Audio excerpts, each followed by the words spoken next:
not just from a financial side, but also from an impact side, is really different from the way that VCs currently value companies. So they have the DCF model, they have the VC model.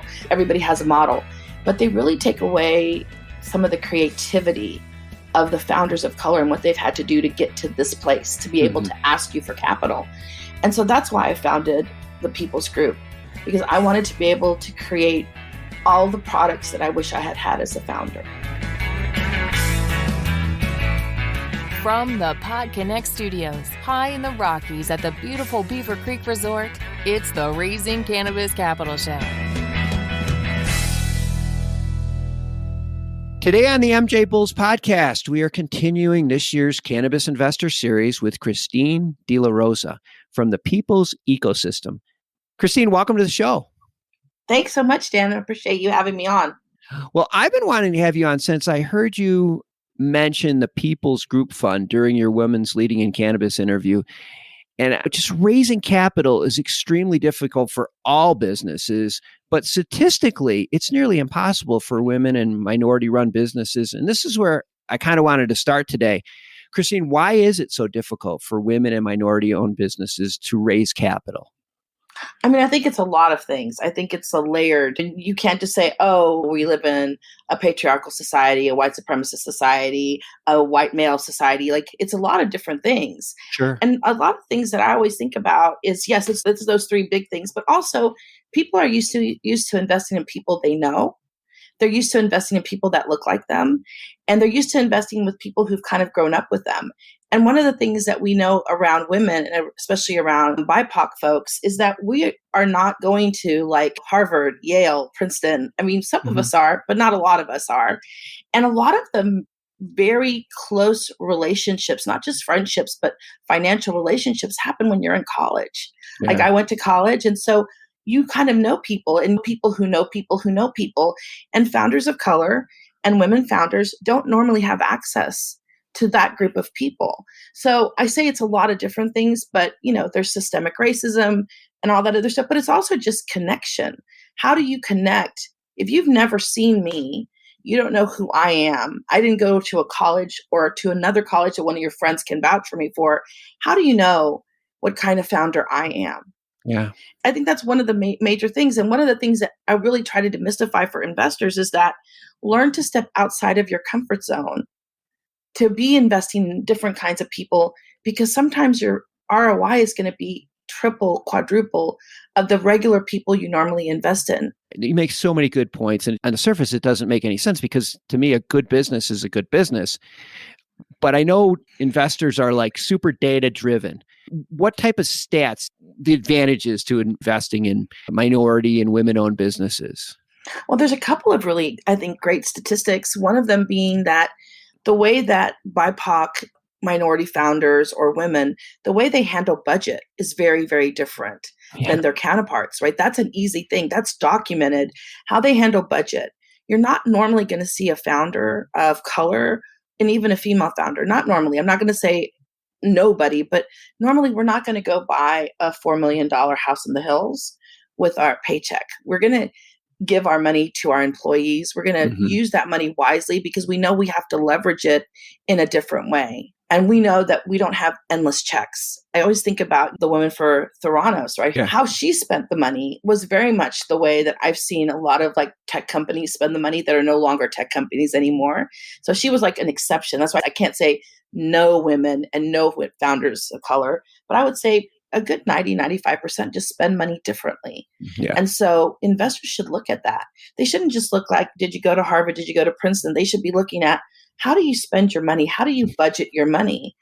And I want to make sure that you're not paying yourself $450,000 plus bonuses and you're a startup. Yeah, this is such a good point. I even know, like, in businesses, when there's some really, really trying times, that's when you have to figure out a way to make $2 into $3. You know what I mean? Let's jump ahead and let's tell everybody about the People's Group Fund. Sure. So I have a company, the People's Ecosystem, which is a cannabis company. One of the things that we've always had trouble doing was raising capital, and not because we don't have a great business plan, nor do we have really awesome financial modeling. We have really great statistics ourselves. Right. But really, just generally speaking, it's not because of Christine. But when you look at the VC capital, I think Crunchbase just put something out last year. 4% of all VC capital goes to people of color. And of those 4%, it's like 2% goes to women. And of that 2%, like 0.6% goes to women of color. So I kind of hit it on all ground. Like I'm a woman, Yeah. I'm a woman of color. And so like it's really difficult to have access to the capital. Even years and years and years after people say, hey, you should invest in women.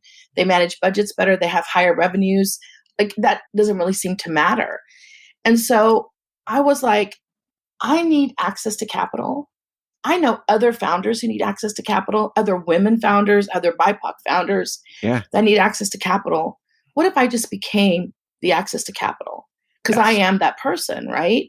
Yeah. And I wanted to create a fund that I wish I had had in 2015. And the way that founders of color and the way that women founders need to be valued, not just from a financial side, but also from an impact side, is really different from the way that VCs currently value companies.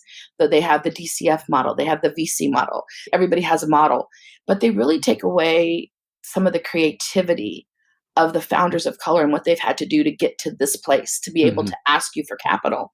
And so that's why I founded the People's Group, because I wanted to be able to create all the products that I wish I had had as a founder.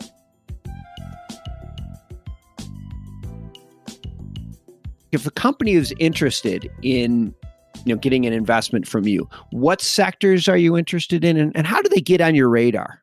Sure. So we're interested in all the sectors in cannabis, including ancillary and tech. So our investment stack is very mixed. We want that to be of most importance to us. They can just go to the website, thepeoplesgroup.fund, and there is a way for them to sign up there. We answer all the emails. Last year, we ushered 20 groups through our accelerator to get them prepared for investment. And right now in our pipeline is about 10 additional groups. Because one of the things that a lot of people, and this happened to me, like I just want to be fully transparent. I remember the first time somebody asked me for a data room and I'm like, what are you talking about? I come from the legacy market. We don't have data rooms. We have grow rooms. Very different. And so when I meet a lot of the founders that are new founders that are coming from the legacy market, they don't have the language. And they don't understand the language. So by being able to put them through the accelerator and be like, this is what a data room is. This is what needs to be in the data room, like very explicit needs, not like just saying, oh, you need a data room. Okay, what does that mean? I actually give a class around what is needed in a data room before you get to me.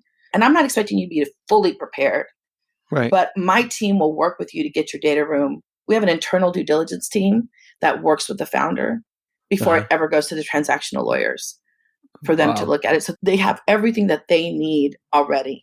Because that due diligence list that the lawyers give you, it's scary. It's scary. If you've never had a due diligence list, it can be overwhelming. Yeah, a lot of those are just cover your butts from those lawyers. They're like, we better just give them, make sure they have everything. You don't always need everything that they tell you, but they have to cover their butts. So they make sure, oh, I told you that you needed that. Like, right. Yeah, but you told me 1,000 other things too. Right. I know. Well, for investors that want to participate, are there opportunities for them to participate in your fund? There are opportunities. We're still raising our fund. Oh, good. Okay. So same thing. They would just go to your website and okay, good. They can reach out to me on LinkedIn. They can do all of that. Mm-hmm. Oh, that's awesome. That's awesome. So we have all the links to the People's Group Fund in the show notes. So if you're looking to raise capital or you're an investor that wants to invest in this seems like a no-brainer, but if you want to invest in a really good opportunity, I would suggest clicking the links in the show notes or going to the PodConX website. I know Christine or somebody from her team would be happy to speak with you about this. Christine, I wish we had more time. We're going to have to do this again because this is exciting and it's also important that we get this message out. So thanks for being on the show today. Thank you so much, Dan.